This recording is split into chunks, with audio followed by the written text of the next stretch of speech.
You don't rise by accident. You rise because you shut the door to mental noise. You rise because you locked the gates of your mind and said, only discipline gets in. Everything else dies outside. Most people think they're thinking. They're not. They're reacting, repeating, replaying. You want to be unstoppable? Then it's time to weaponize every thought. Tactical, ruthless, precise. Let me show you how to install a mind lock and never lose control again.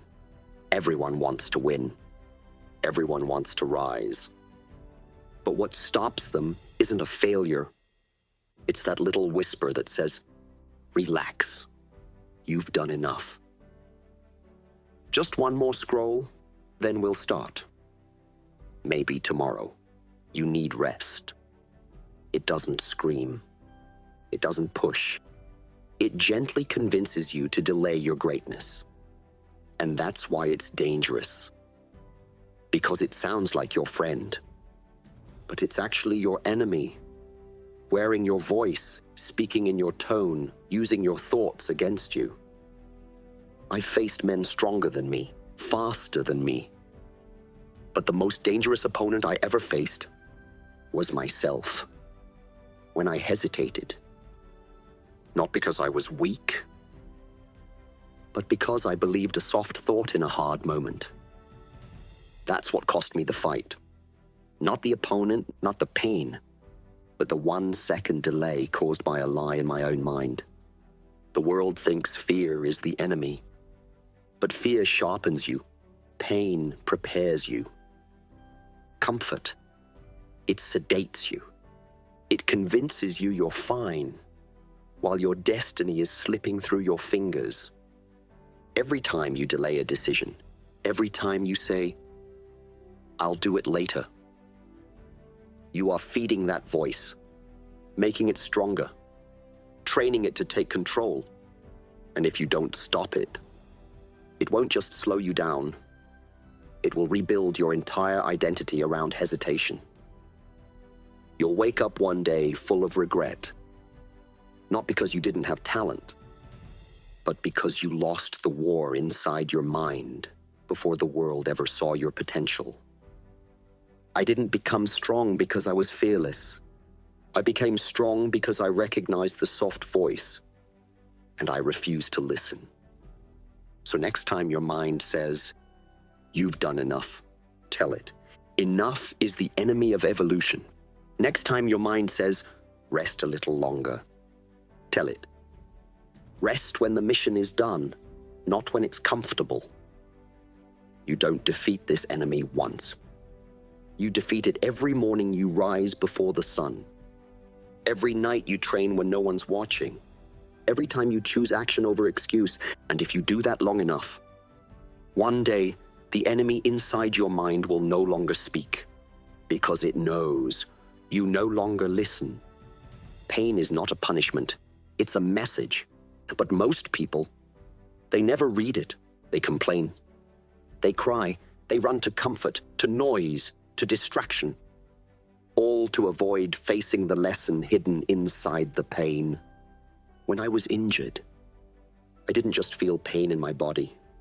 I felt it in my mind, in my pride, in the silence where the world stops clapping and the crowd disappears. And in that silence, I realized something. The pain was talking to me. It was saying, slow down and study your mistake. Get sharper. Get leaner. Get smarter. Or this will happen again. But most people, they don't listen. They fight the pain. They hate the pain. They numb it with comfort, with laziness, with excuses. And because they don't listen, they don't grow. They stay stuck in the same cycle. Same failures, same wounds, different day. I didn't want that. So I leaned into the pain. I trained with it. I studied it like a master studies his sword. Where did it come from? What was it exposing? What did it want me to change? Pain became my coach, my mirror, my motivator. The bruise told me I was too slow. The ache told me I was out of balance. The soreness told me I had room to grow. And the heartbreak, that told me to become someone so strong. No loss could break me again. Pain is honest. It never lies. It tells you where you're weak. It tells you what still needs work. But only if you're humble enough to listen. You can scream about how unfair life is. Or you can study the lesson life is trying to teach you through the pain. But you can't do both. Every warrior has pain. But the elite ones? They convert pain into power. They don't just survive it. They transform because of it. I didn't become powerful by avoiding pain. I became powerful by shaking hands with it. Looking it in the eye and saying, teach me, shape me, make me impossible to break. Because in the end, the people who avoid pain stay fragile. But the ones who study it, they become unshakable. So the next time you feel pain, don't hide from it. Don't beg for it to end. Don't drown in complaints. Get quiet, get still, and ask, what is this pain trying to teach me? That answer might just save your life. Or better yet, it might awaken the version of you that nothing in this world can break. You think you lack discipline. But that's not the truth. The truth is, you've been feeding your mind with soft thinking for so long, you forgot what strength actually feels like. Discipline isn't something you're born with. It's not a gift. It's not a talent. It's a muscle. And you've let it go soft because you keep feeding it comfort, distraction, and excuses. Let me tell you something real. You're not lazy.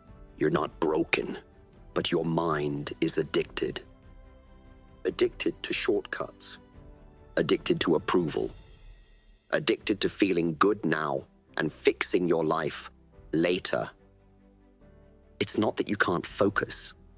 It's that you've trained your brain to expect easy. So the second something gets hard, you run, you scroll, you quit. You call it burnout, but it's not burnout. It's mental softness disguised as self-care. I've seen it in fighters, in students, in myself. I've had days where my body said, let's rest.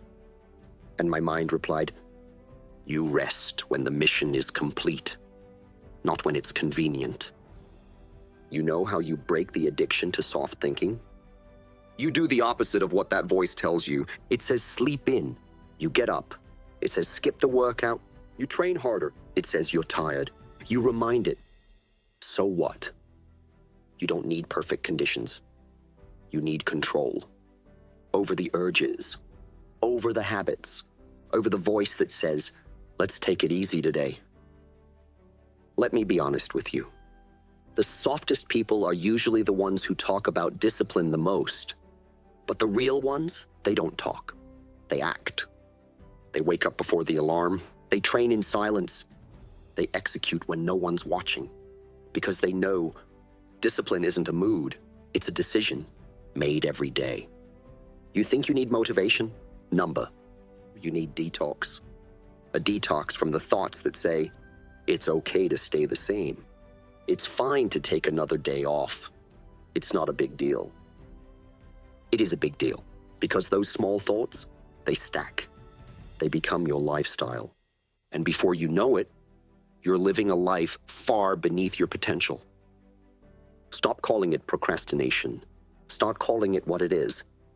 A mind hijacked by softness. Reclaim it, rewire it, retrain it.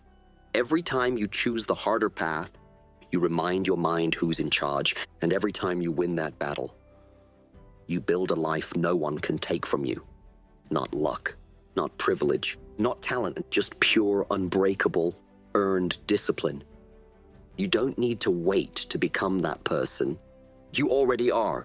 You just need to kill the soft voice inside and bring the fighter back online. Most people think stillness means doing nothing. They think silence is weakness. They think isolation means you're lost. But that's where they're wrong. Stillness isn't where you fall behind. It's where you reload. It's where you prepare for the strike that changes everything. You know what I learned in the loudest moments of my life? That I was still being moved by the noise inside me. The opinions, the doubts, the rush, the addiction to being seen, the fear of being forgotten.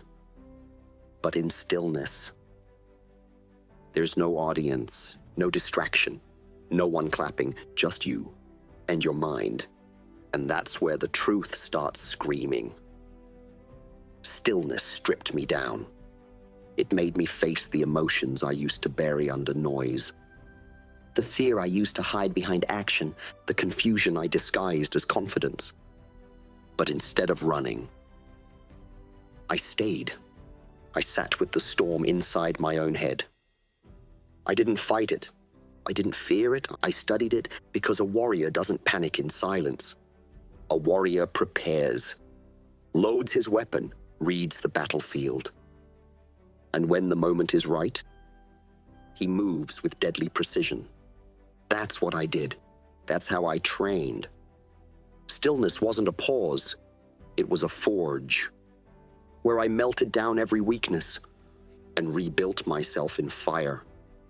When I closed my eyes, I didn't escape. I trained my inner vision. When I stopped moving, I didn't quit. I studied movement on a deeper level. Because when you eliminate noise, you start to hear the smallest things. Your instincts, your breath, your heartbeat, your hidden fears. And once you hear them, you can control them. Stillness is the highest form of awareness. It's where most people lose their minds, and where warriors sharpen theirs like blades. So when the world gets loud, when the pressure builds, when everything tells you to panic, react, speak, do the opposite. Sit still, breathe, wait.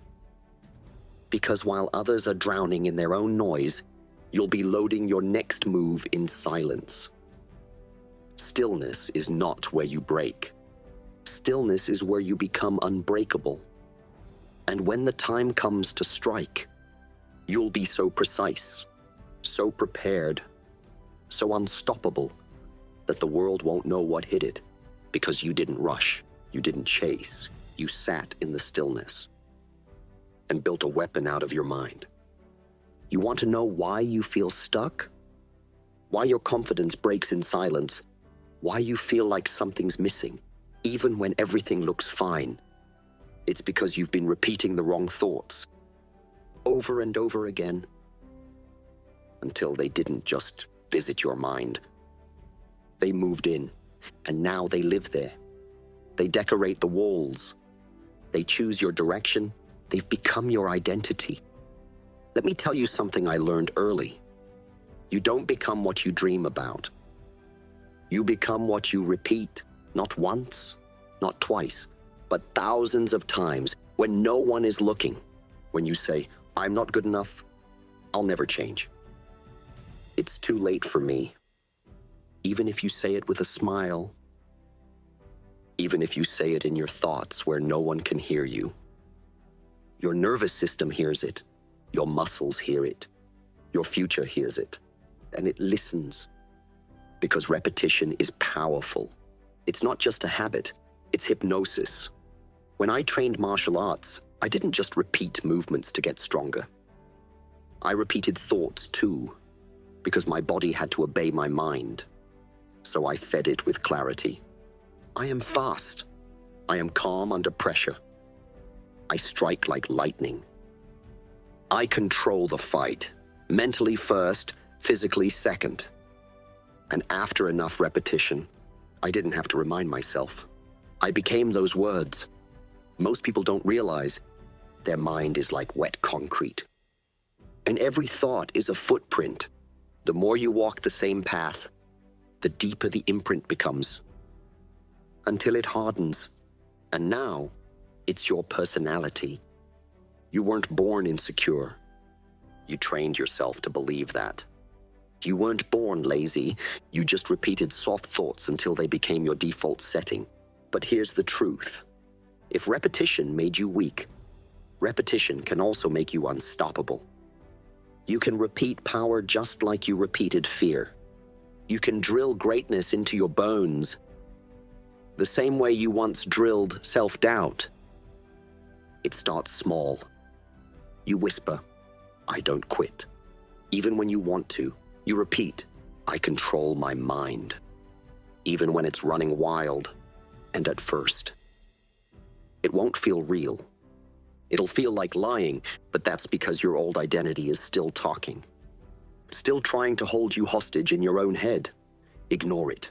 Keep repeating truth louder than fear. Keep choosing strength, even when weakness feels more comfortable. Keep feeding your mind like it's a future warrior, not a wounded survivor.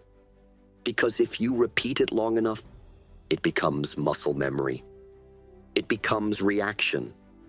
It becomes you, and when your identity shifts, your actions shift, your energy shifts. Your entire reality begins to follow. So don't let your thoughts wander. Don't let your mind play victim. Grab the pen, grab the hammer, grab the fire, and repeat the truth into your soul until your name becomes power. Everybody wants respect. They want to walk into a room and be noticed. They want the world to follow them, but they haven't even learned to follow themselves. The world won't give you respect until you prove you can lead your own mind. Not your followers, not your friends, not your image, your mind. Because that's the real battlefield. Let me ask you something. What's the point of having ambition if you can't get yourself out of bed without begging your brain for motivation? What's the point of talking about goals if your own mind ignores your commands every single day? You say you want greatness, but does your mind listen when you say train now? Or does it argue, distract, and delay? That's not leadership. That's mental weakness dressed up as ambition. I led myself first, before the films, before the fame, before the interviews. It was just me against the excuses in my head. Every morning was a battle between two voices. One said, "You've earned rest. No one's watching." The other said, "Get up, because this is who we are now." That second voice, that's the voice I trained. That's the voice I obeyed. That's the voice that built my life. Because once you lead that voice, you don't just earn respect. You command it without saying a word. You walk different. You move different. People feel your presence before you speak. Not because you're louder, but because you're in full control of your inner world. That's what real power looks like. It's not showy, it's not loud. It's a storm behind the eyes, and the world can tell. But most people don't have that, because they lead for the cameras, not for themselves. They post about mindset, but inside, they're still slaves to emotion, distraction, weakness. You want people to respect you? Don't chase validation. Don't beg for recognition. Just start winning the private war inside your mind. Win it when it's dark. Win it when it's quiet. Win it when you're alone and tired and no one is watching. Because if you can lead yourself when it's invisible, the results will make you undeniable. Self-leadership is the foundation. It's not glamorous, but it's the reason the world follows the few and forgets the many. When you master your own mind, you don't need to prove anything. Your results will speak. Your energy will speak. Your silence will speak louder than noise ever could. So the next time you crave respect, don't look outward, look inward, and ask, am I the type of person I would follow? Because if the answer is no, you don't fix it with words. You fix it with war inside your own mind. Most people don't think. They react. They absorb, they scroll, and they call it awareness. But let me tell you something. Most people are not thinking their thoughts. Their thoughts are thinking them. They wake up already under attack. Thoughts like, I'm tired. I'm behind. I'll never catch up. They don't question it. They don't filter it. They just accept it, as if it's the truth. And that's how they lose, every day, before they even leave their bed.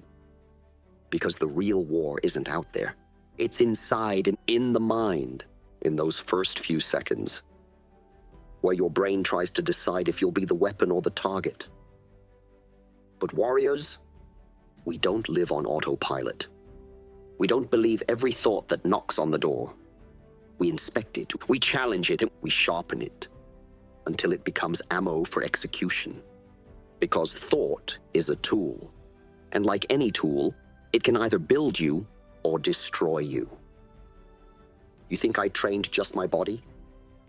Number, I trained my inner dialogue. Because if I couldn't control a single thought, how could I expect to control a fight, a moment, a life? Thoughts are fast, but if you're not faster, they control you. So I built my own arsenal. I programmed thoughts like, stay calm under chaos, execute without emotion. Pressure sharpens me. Nothing enters this mind without my permission. And I repeated those thoughts until they became reflexes, until my mind became a battlefield where only I was armed. Most people never realize every thought you think is a seed. You plant it. You water it with attention. You let it grow roots. And one day, it turns into your decisions, your actions, your future. So ask yourself, what are you planting?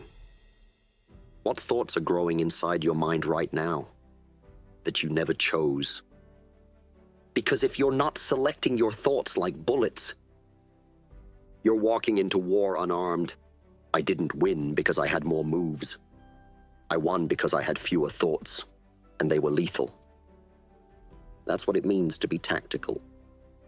You don't chase every emotion. You don't follow every mental impulse.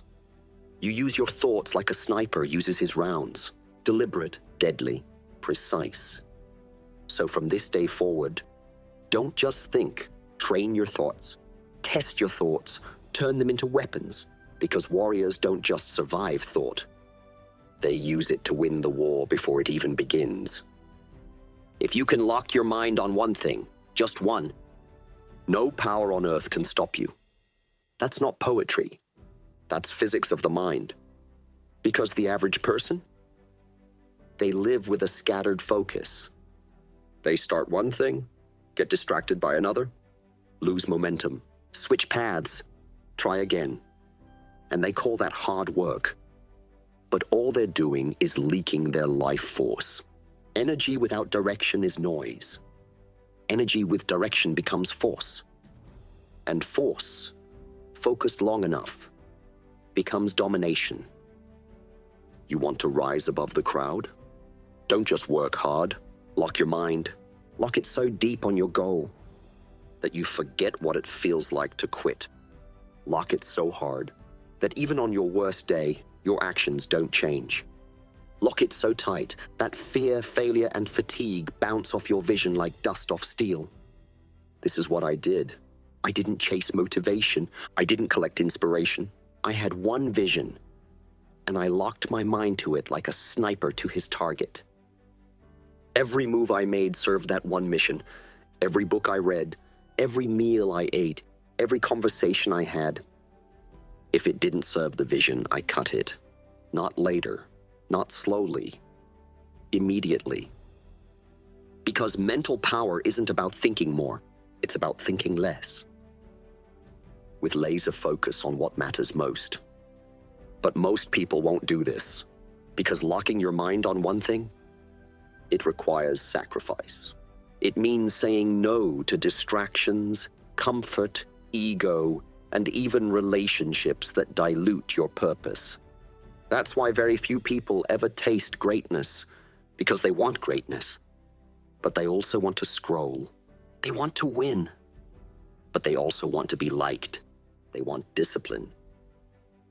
But they also want dopamine. You can't have both. You have to choose. I chose lock-in. And it changed everything. Because when your mind is locked, you stop hesitating. You stop negotiating with weakness.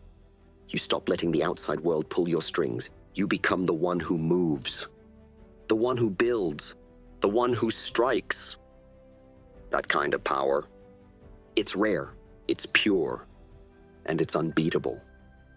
So the question is not, can I achieve it? The question is, am I willing to lock in and burn everything else that doesn't serve the mission? Because once you do that, once your mind is trained to see only one target, no distraction can break you, no failure can stop you, no fear can hold you back. You will move like a machine, calm, precise, relentless. And while the world gets lost in confusion, you'll rise in silence, like a force they never saw coming. This is not about mindset. This is war strategy for your soul. Tactical mind lock means you don't beg for discipline. You install it like a machine. You don't pray for focus. You become focus itself. You don't hope to be better. You train until thought becomes weapon, and you become untouchable. You are now entering the dragon's domain. Execute, adapt, never retreat.